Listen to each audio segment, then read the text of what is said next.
दोस्तों हम लोग सुनते हैं माता सीता के दो पुत्र थे, लव और कुश। क्या माता सीता ने दो पुत्र को जन्म नहीं दिया था?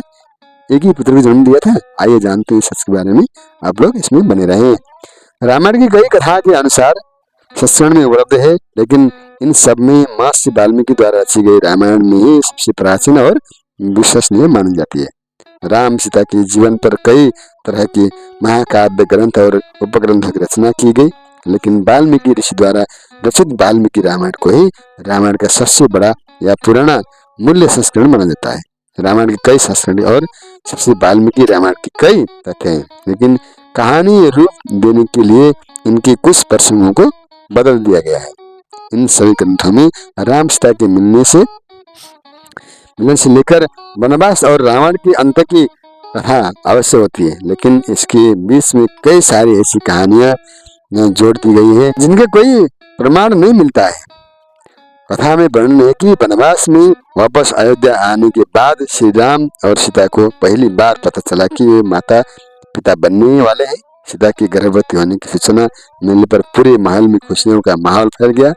राम के साथ साथ परिवार के सभी सदस्य अत्यंत प्रसन्न थे, लेकिन ये खुशियां बहुत देर तक नहीं टिकी। जब ये बात प्रजा तक पहुंची तो लोग सीता को शक की नजर से देखने लगे। जल्द ही ये बात को सबको पता चल गई कि सीता जी अपने पति से दूर लंका में रहकर आई है, और ये सब जानते हुए भी श्री राम ने उन्हें अपना लिया है। लंबे समय तक रावण की लंका में रहने के बावजूद भी सीता जी अयोध्या को ये महल में सुखी थी, और ये बात वहाँ की स्त्रियों को भी चुभने लगी। अयोध्या की सभी पत्नियां राम का उदाहरण देखकर अपने पति का विरोध करने लगी। जब यह बात श्री राम तक पहुंची तो सीता जी ने स्वयं ही अयोध्या छोड़कर चले जाने का फैसला कर लिया।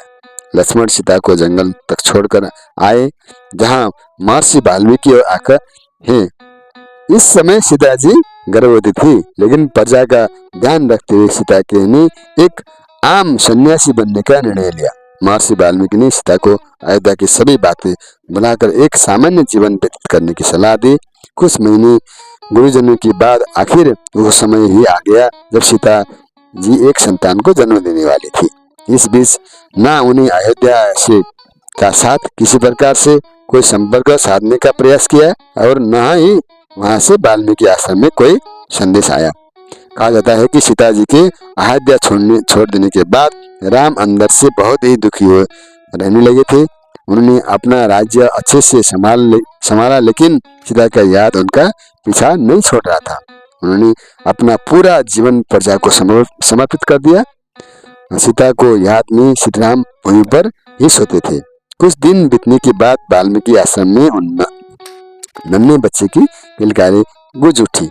सीता जी की एक सुंदर बालक को जन्म दिया। सीता जी द्वारा संतान को जन्म देने की घटना से संबंधित कई कहानियां प्रचलित है। लोक कथाओं के अनुसार सीता जी ने एक साथ दो बालकों को जन्म दिया था, लेकिन महर्षि वाल्मीकि द्वारा रची गई रामायण में इसका उल्लेख नहीं मिलता है। इस बात को कई प्रमाण दिया जाता है। जिस पुत्र की सीता जी ने जन्म दिया उसका नाम लव रखा गया। जब लव के जन्म के बाद सीता जी की अधिकतम समय उसके पालन पोषण में गुजरता था। आश्रम के अन्य लोगों ने भी उसका ध्यान रखने में सीता जी को मदद करते थे। एक अन्य कथा के अनुसार कुश के जन्म की अलग कहानी है। एक दिन सीता जी कुश आवश्यक लकड़ियां लाने के लिए आश्रम से बाहर के पास स्थित जंगल में जा रही थी, लेकिन उन्हें ये चिंता थी कि वहां लव को कैसे लेकर आ जाए। निकलते हुए उन्होंने वाल्मीकि जी से लव का ध्यान रखने को कहा। सिर हिलाते हुए जवाब में हाँ कर दिया। वाल्मीकि जी ने लव को उनके पास बैठाने की कह दिया, लेकिन जैसे ही सीता कुछ आगे बढ़ी तो उन्होंने देखा कि महर्षि अपने कार्य में इतने व्यस्त थे कि वो लव की ओर देख भी नहीं रहे। सीता जी ने लव को साथ साथ ही लेकर जाने का निर्णय लिया, लेकिन जब उन्होंने लव को उठाया तो महर्षि ने ये दृश्य नहीं देखा। कुछ देर बाद जब महर्षि ने इधर उधर देखा तो लव दिखाई नहीं रहे, और उन्हें ये भय हुआ कि लव की चली गई, लव कहीं चला गया या किसी जानवर का शिकार हो गया। वाल्मीकि चिंतित उठे। महर्षि वाल्मीकि सोचने लगे कि जब वो सीता जी को ये क्या जवाब देंगे। सीता विलाप करने लगी कि इसी डर के कारण वाल्मीकि जी ने पास में एक बड़ा कुशा था और कुशा लिया और कुछ मंत्र पढ़ने के बाद एक नया बालक बना दिया। ये लब बहु पहले से ही लब की तरह ही था। जब उन्होंने सोचा कि सीता के पास लौटने पर उन्हें यही लब सौंप देंगे और कुछ नहीं बताएंगे। कुछ समय के पश्चात जब सीता आश्रम से लौट आई तो उन्हें महर्षि चकित रह गए और उनके पास लब को पहले से ही देख रहे, अपनी आंखों से पर विश्वास नहीं कर पा रहे। पूछने पर मालूम हुआ कि सीता जी ने लब को अपने साथ लेकर गई थी, लेकिन नए लब को देखकर के बाद सीता जी अत्यंत प्रसन्न हुई।